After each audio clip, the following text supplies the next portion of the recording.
주말 내내 황당한 일들이 있었습니다. 먼저 작은 정부론에 따라서 여성가족부와 통일부에 대한 폐지 필요성을 언급했더니 민주당의 정말 다양한 스피커들이 저렴한 언어와 인신공격으로 대응했습니다. 민주당에서도 박용진 의원과 같이 법인세, 소득세 감세를 통한 포스트 코로나 경제 활성화론을 이야기하는 분들이 있습니다. 국민들의 과도한 세부담과 불필요한 정부 지출을 줄여서 경제 활성화를 하겠다는 이야기는 작은 정부론과 괴를 같이 하는 것입니다. 여성가족부와 통일부는 특임 부처이고 생긴 지 20년이 넘은 부처들이기 때문에 그 특별 임무에 대한 평가를 할 때가 되었습니다. 국내에서 젠더 갈등은 나날이 심해져 가고 있는데 여성가족부는 인도네시아에서 현지 여성을 위한 25억 원 규모의 ODA 사업을 추진하는 등 부처의 존립을 위해 특임 부처의 영역을 벗어나는 일을 계속 만들고 있다는 의심을 지울 수가 없습니다. 북한은 연락사무소를 폭파하고 우리 국민을 살해하고 시신을 소각하는데 통일부는 아무 말도 못하고 있습니다.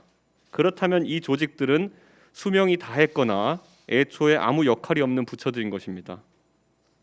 야당과 입법부의 으뜸가는 역할은 정부의 기능에 대한 감시와 견제입니다. 정부 부처들의 문제를 야당에서 그것도 당대표가 지적했더니 젠더 감수성을 가지라느니 윤석열 총장 의혹을 덮으려고 한다느니 공부하라느니 통일을 위해서 당신은 뭘 했냐느니 이게 대한민국의 정당 간의 정상적인 상호 반론입니까? 국민들이 보고 있습니다. 최소한의 품격을 갖추십시오. 그리고 또 한 가지, 김재원 최고위원이 민주당 인사들의 문자 메시지를 받고 민주당 경선 국민선거인단에 가입했다는 이야기를 페이스북에 포스팅하자마자 민주당 대변인과 이재명 캠프 부대변인이 법적 대응을 시사하면서 공세를 취했습니다. 먼저 짚어야 할 점은 민주당이 국민선거인단을 과도하게 늘리기 위해 불특정 다수에게 너무 많은 스팸 문자를 살포했다는 것에 있습니다. 제가 아는 민주당 국회의원들이 저에게도 참여 문자를 많이 보낸 것을 봐서 민주당 국회의원과 친소 관계가 있는 일반 국민들에게 선거인단 가입을 많이 종용한 것으로 보입니다. 당연히 이런 식의 홍보 방법을 사용하면은 일반 국민보다는 민주당 국회의원과 친소 관계가 있는 국민이 많이 포집되어서 보편적 민심과는 괴리된 결과가 나올 것이 자명합니다. 반농담으로 말씀드리면 오히려 김재원 최고위원이 껴있는 것이 민심에 가까운 결과일 것입니다.